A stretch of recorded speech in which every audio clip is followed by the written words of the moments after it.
games people play now, every night and every day now, never meaning what they say now, never saying what they mean. So they while away the hours in their ivory towers, till they're covered up with flowers in the back of a black limousine. La-da-da-da-da-da, la-da-da-da-da-dee. We're talking about you and me and the games people play.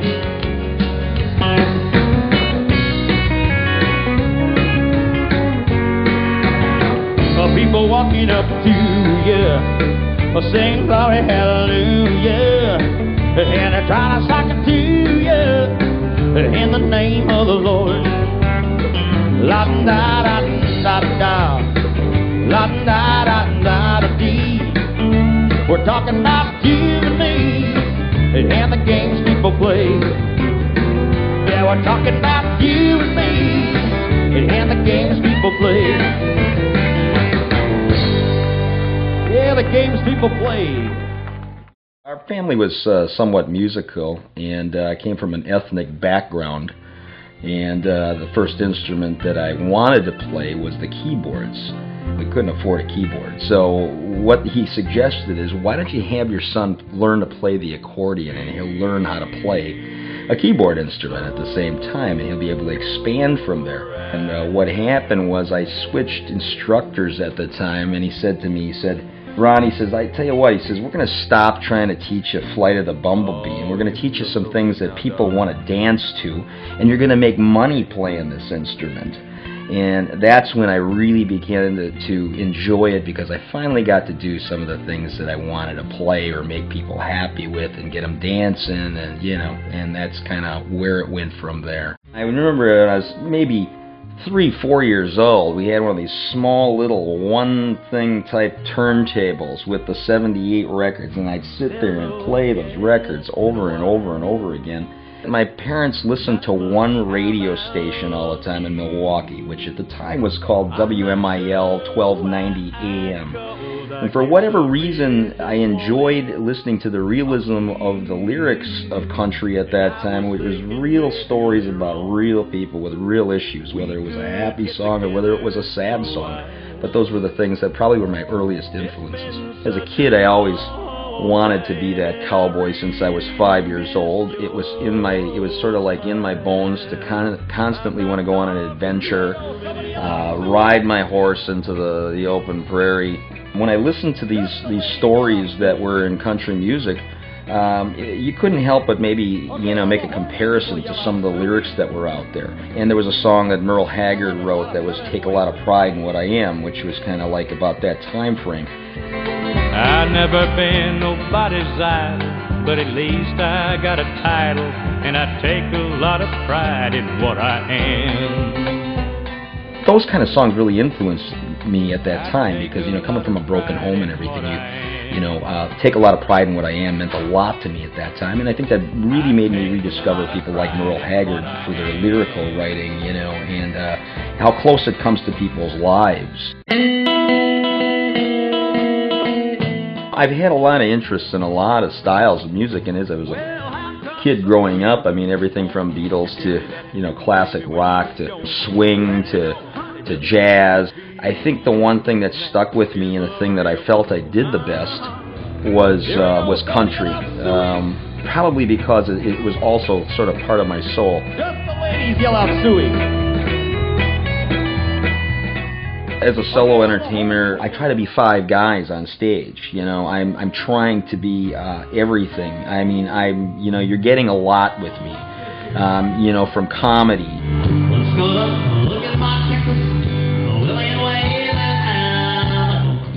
To the voice impressions. Take this job and shut it.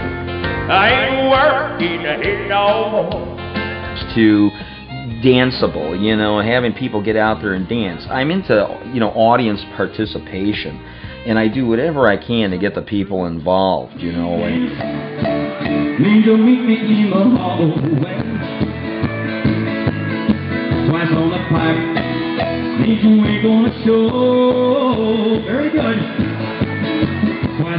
I've had people come up to me and say, you know, I hate country music. I don't listen to it. I don't like it, but there's something about what you're doing that is interesting, you know, and we really enjoy you.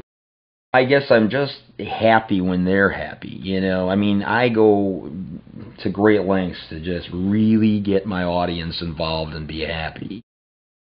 Well, you know, with the band entity, it is great, you know, and I do surround myself with people who are, you know, just great players and great pickers, you know, and yeah, you feed off of that, and it's something that kind of creates its own monster when you have all these other talented people along with you.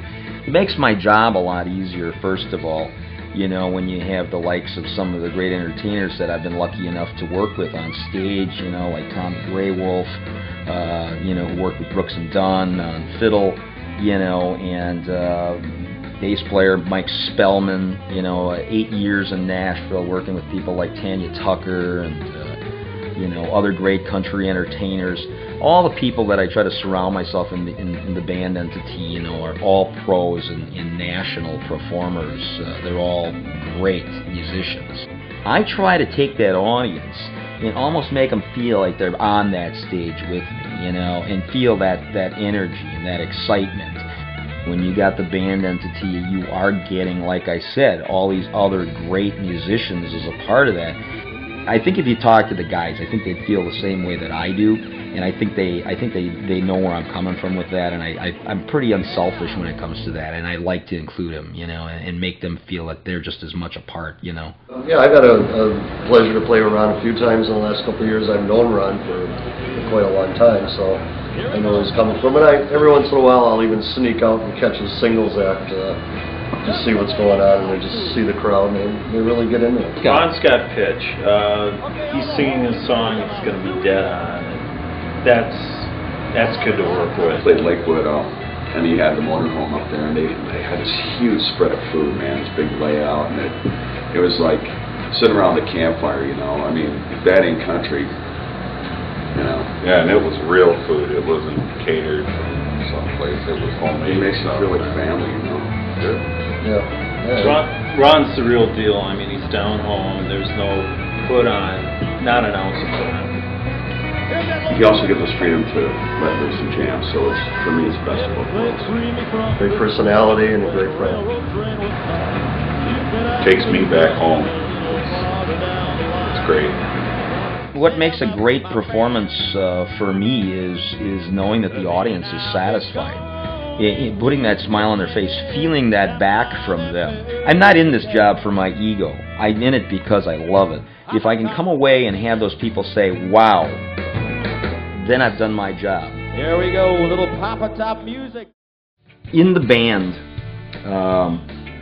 that Daryl Singletary had, he had Johnny Paycheck's ex-lead player. Had a big wad of chew in his mouth, you know, out to here. He comes up to me and he taps me on the shoulder. I come off the stage. He's got like a glass of beer in his hand.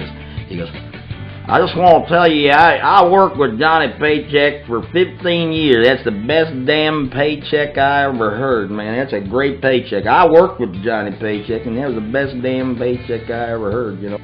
So this guy comes up and he just stands up on stage. He goes, very talented gentleman here. He says, we're gonna submit you to a national talent program with the likes of people like Rich Little, and we're going to do a few things here and submit you to the network talent coordinator and see if there might be some interest in you appearing in a national network TV show with top artists like Rich Little, Frank Gorshin, David Bright.